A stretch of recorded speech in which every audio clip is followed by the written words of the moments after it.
नमस्कार मित्रांनो, महाराष्ट्र लोकसेवा यांच्या अंतर्गत लिपिक पदाची एक नवी जाहिरात प्रसिद्ध करण्यात आली आहे। यामध्ये मित्रांनो तुम्हाला कोणत्याही शाखेची पदवी असल्यास तुम्ही या ठिकाणी हा अर्ज करू शकतात। त्याचबरोबर ही जी पदभरती असणार आहे त्यासाठी सर्व सेवा अंतर्गत तुम्हाला एकच एक्झाम असणार आहे। त्याचबरोबर ह्या व्हिडिओमध्ये आपण संपूर्ण जाहिरात आहे त्याची माहिती घेणार आहोत।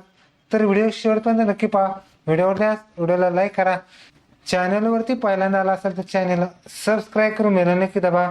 आज चढा सुरू करूया। ओके मित्रांनो, तुम्हाला महाराष्ट्र शासन याद्वारे महाराष्ट्र लोकसेवा यांच्या अंतर्गत जर पाहिलं तर तुम्हाला मुंबईचे नगरपाल शरीफ कार्यालयातील बिलीप व लिपिक गट क स्पर्धा परीक्षा 2026 ची जाहिरात प्रसिद्ध करण्यात आली आहे। यामध्ये जर पाहिलं तर तुम्हाला शासनाचे विधी व न्याय विभागातील मुंबईचे नगरपाल शरीफ कार्यालयातील बिलीप व लिपिक गट क पदावरील निवडद्वारे नियुक्ती देण्यासाठी महाराष्ट्र लोकसेवा लिपिक व गट क यांची तुम्हाला पदभरती असणार आहे। ह्यासाठी मित्रांनो ज्या जागा जर पाहिल्या तर तुम्हाला हा फॉर्म 17 जून 2026 पासून ते 7 जून 2026 पर्यंत तुम्हाला हा अर्ज भरायचा आहे। त्याचबरोबर ऑनलाईन पद्धतीने लास्ट डेट 7 जून 2026 असणार आहे। चलनाद्वारे जर पाहिले तर तुम्हाला 9 जुलै 2026 असणार आहे। चलनाद्वारे प्रवेश शुल्क भरण्याचा अंतिम दिनांक बघितला तर 10 जुलै 2026 च्या बँकेचे कार्यालय मध्ये तुम्हाला करायचा आहे। आता मित्रांनो यासाठी ज्या जागा असणार आहेत त्यासाठी एकूण 20 जागा असणार आहेत।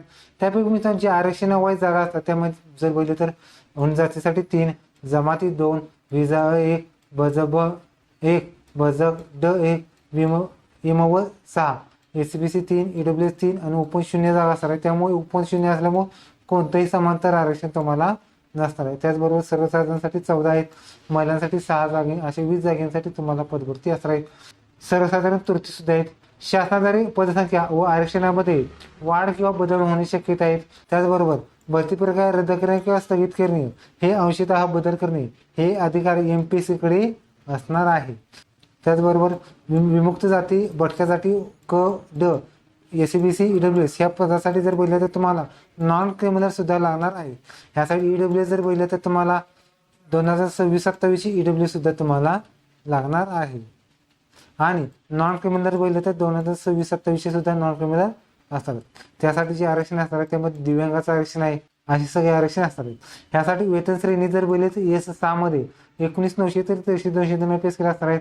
ह्यासाठी पात्रता बघितली तर भारतीय नागरिकत्व आवश्यक राहणार आहेत। वयोमर्यादा बघितली तर 1 ऑक्टोबर 2026 रोजी असणार आहेत। यासाठी किमान वयोमर्यादा 19 वर्षापर्यंत 63 वर्षापर्यंत तुम्ही हा अर्ज करायचा आहे। ओपनसाठी कोणतीही जागा नसल्यामुळे थेट तुम्हाला कास्टचे आरक्षण तुम्हाला असणार आहे। त्यासाठी मित्रांनो शैक्षणिक पात्रता बघितली कोणत्याही शाखेची पदवी असेल तुम्ही हा अर्ज करू शकता। त्याचबरोबर आंतरवासिता व कार्यक्षेत्राचे जे अनुभव आहे तो या ठिकाणी फॉर्म भरल्यानंतर तुम्हाला या ठिकाणी नसणार आहे। त्यासाठी जर बघितलं तर लिपिक टंकलेखन असणार आहे, त्यामध्ये मराठी आणि इंग्रजी 40 टायपिंग असणं आवश्यक असणार आहे। पात्रता बघितली तर अर्ज सोडण्याच्या अंतिम दिनांकास तुमची धारण केलेली शैक्षणिक अर्हता संपूर्ण असणं आवश्यक राहणार आहे। परीक्षा पद्धत जर बघितली तर तुम्हाला परीक्षेच्या एकूण एका टप्प्यामध्ये एक्झाम असणार आहेत। त्याबरोबर जर बघितलं बहुपर्यायी तुमची एक्झाम असणार आहेत। त्यामध्ये पत्रिका जर बघितली 2 पत्रिका असणार आहेत। एकूण 400 मार्काची एक्झाम असणार आहे। प्रत्येक प्रश्नाला 200 मार्काची एक्झाम असणार आहेत। म्हणजे 2 स्टेजमध्ये तुमची एक्झाम असणार आहे, 2 पेपर असणार आहेत। यामध्ये पहिला पेपर जर बघितला तर मराठी इंग्रजी असणार आहेत। 50 प्रश्न 100 गुण असणार आहेत। 12वी आणि पदवीच्या द्वारे तुमची एक्झाम असणार आहे, 1 तास वेळ असणार आहेत। संकेत दुसरा असणार आहेत। बुद्धिमत्ता व अध्ययन चाचणी असणार आहे, 100 प्रश्न 200 गुण असणार आहेत। पदवीचा दर्जा असणार आहेत आणि मराठी इंग्रजी भाषेतून एक्झाम असणार आहेत। बहुपर्यायी तुमची एक्झाम असेल। त्याचबरोबर बिलीप लिपिक स्पर्धा परीक्षे माध्यमातून तुम्हाला एकाच परीक्षेसाठी तुमची एक्झाम होणार आहे। त्यासाठी जर बोलले तर चुकीचे उत्तरास तुम्हाला 0.25 म्हणजे 1/4 निगेटिव्ह मार्किंग सुद्धा तुम्हाला असणार आहे।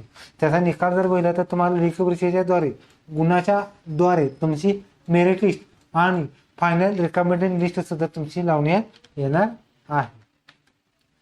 त्याचबरोबर हा फॉर्म भरायचा आहे। मी तर हा फॉर्म जर बघितला तर आयोगाची ऑफिशियल वेबसाईट आहे, तुम्हाला पहिल्यांदा खाते क्रिएट करायचं आहे। त्यानंतर तुम्हाला संपूर्ण माहिती भरायची आहे। त्याचबरोबर KYC वगैरे जे काय असेल ते सुद्धा तुम्हाला करायचं आहे। त्याचबरोबर परीक्षा शुल्क भरायचे आहे आणि जिल्हा निवड करणे अनिवार्य असणार आहे। म्हणजे जर नन असे या ठिकाणी तुम्हाला एक्झाम नसल्यामुळे किंवा तुम्हाला फॉर्म भरत असताना NO NE हा ऑप्शन येणार आहे ते सुद्धा तुम्हाला सिलेक्ट करायचं आहे। त्याचबरोबर तुम्हाला काही डॉक्युमेंट सुद्धा अपलोड करायचे। त्यामध्ये जर बोलले तर तुम्हाला अर्जदारी नावाचा पुरावा, वयाचा पुरावा, शैक्षणिक अर्हता, टंकलेखन मराठी इंग्रजी स्वतंत्र, EWS असल्यास, नॉन क्रिमिनल असल्यास, दिव्यांग असल्यास, माजी सैनिक, अनाथ, खेळाडू, महिला, SSC नावात बदल असल्यास, लहान कुटुंबाचे प्रमाणपत्र, मराठी भाषेचे नॉलेज, असे सगळे डॉक्युमेंट जर बोलले तर तुम्हाला PDF फॉर्मॅटमध्ये 50 ते 500 KBच्याच तुम्हाला ठिकाणी अपलोड करायची आहे. त्यासाठी मित्रांनो परिचय फी जर बोलली तर परिचय फी असणार आहे मित्रांनो, तुम्हाला ओपन परिचय फी नसणार आहेत, त्यामुळे कायशासाठी असणार आहेत 294 रुपये असणार आहेत आणि माजी सैनिकांसाठी फक्त 44 तुम्हाला फी असणार आहेत. ही फी मित्रांनो नॉट रिपोर्टेड असणार आहेत. ही फी मित्रांनो तुम्हाला credit card, debit card, net banking किंवा फी थ्रू आता चालू झालेलं आहे. यामध्ये मित्रांनो शिफारस असणार आहेत, म्हणजे पासिंगचा पर्सेंटाईल क्रायटेरिया असणार आहेत.